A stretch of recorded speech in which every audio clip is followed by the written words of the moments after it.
राम राम दोस्तों और मेरी माताएं बहनें, आशा है कि आप सभी के ऊपर बाबा नीम करोली जी का पार कृपा होगी।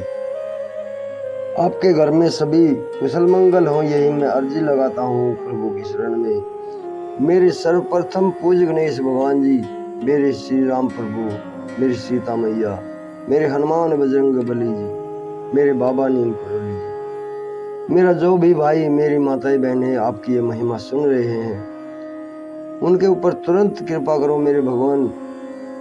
आपके आशीर्वाद से ये जो भी महिमा ये मेरे भाई मेरी माताएं बहनें सुनते हैं, उनके लिए कष्टहारी हो, उनके घर में सदैव कुशल मंगल हो, धन धान्य से परिपूर्ण परिवार बना रहे, सुख संपत्ति आवे।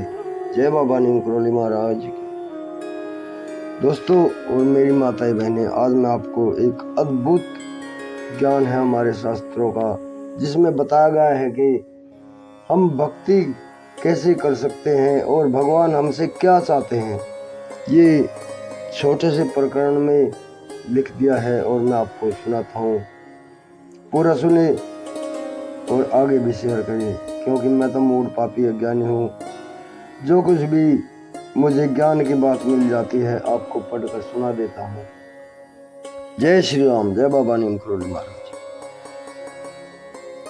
भगवान की भावना में जीवन जीना आनंद पूर्वक जीना है।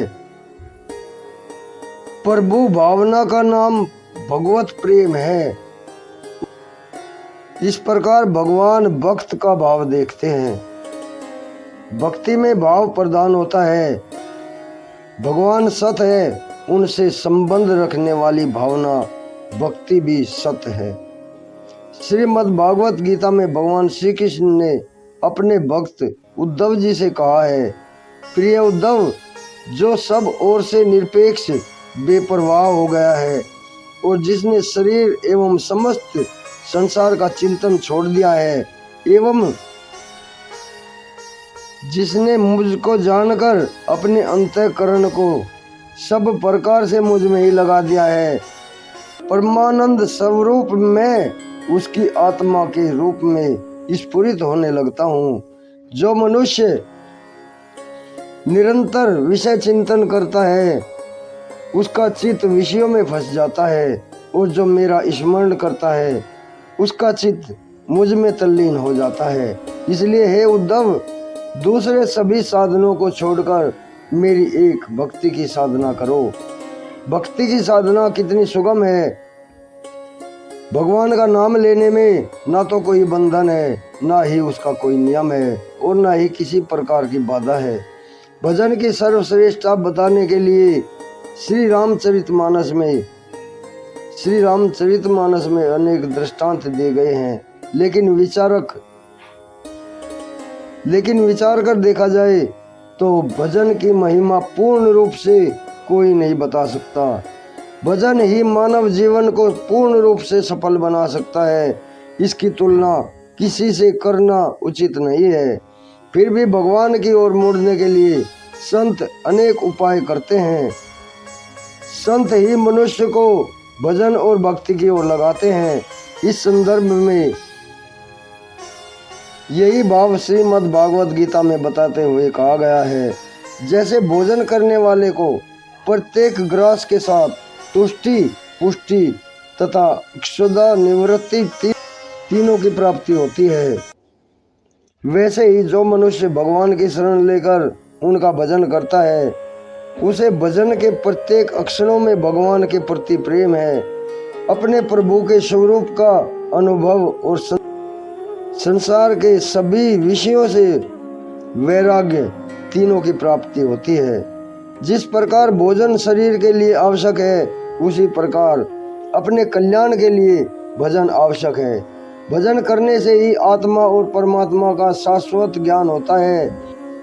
हमारा पारमार्थिक रूप आत्मा है। भाव ही भगवान का स्वरूप है।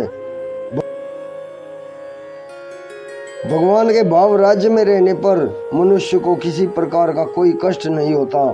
सब मनुष्य से प्रेम करना भक्त का स्वभाव होता है। अपने अपने वर्ण और आश्रम के अनुसार भगवत भाव से कार्य करना स्वधर्म है। श्रीमद् भागवत गीता में इसे भगवत भक्ति का सर्वश्रेष्ठ भजन स्वरूप बताया गया है। भजन और सत्संग द्वारा जब हृदय पवित्र हो जाता है तब भगवत प्रेम की बात समझ में आती है। शरीर का विषय प्रेम भोग कहलाता है और आत्मा से प्रेम की भक्ति कहलाती है। शूर्पणखा और सबरी की कथा द्वारा विषय भोग एवं भक्ति की प्रवृत्ति बताई गई है। शूर्पणखा में विषय भोग की प्रवृत्ति थी, अतः उसकी दुर्दशा हुई, और सबरी में भगवत प्राप्ति की प्रवृत्ति थी, इसलिए वह भक्ति के इतिहास में अमर हो गई। वास्तव में हरि भक्ति अनुभव स्वरूप और भाव स्वरूप है। भगवान सब जगह प्रत्यक्ष हैं, लेकिन अभागा और अज्ञानी मनुष्य इस सत्य बात पर विश्वास नहीं करता है। यही हरि भक्ति की अनुभूति में बाधक है। तुलसीदास जी ने भी कहा है, सो मनि जदपि प्रगट जग आहि, राम कृपा बिनो नहीं को लहि। सुगम उपाय पाइबे केरे, नर हत भाग्य देहि भटत भेरे। अतः भगवान की भक्ति में जीवन लगाना जीवन का सच्चा सौंदर्य है। भक्ति के प्रभाव से मनुष्य ज्ञानवान, गुणवान और शीलवान तथा चरित्रवान बनता है। जय श्री राम, जय श्री कृष्ण, जय बाबा ने। दोस्तों और मेरी माताएं बहनें, आगे भी शेयर करें। भगवान को प्राप्त करने का एक सरल रास्ता इसमें बताया गया है, हमारे शास्त्रों की वाणी है। जय श्री राम, जय बाबा नीम करोली महाराज, जय हनुमान जी। राखो शरण।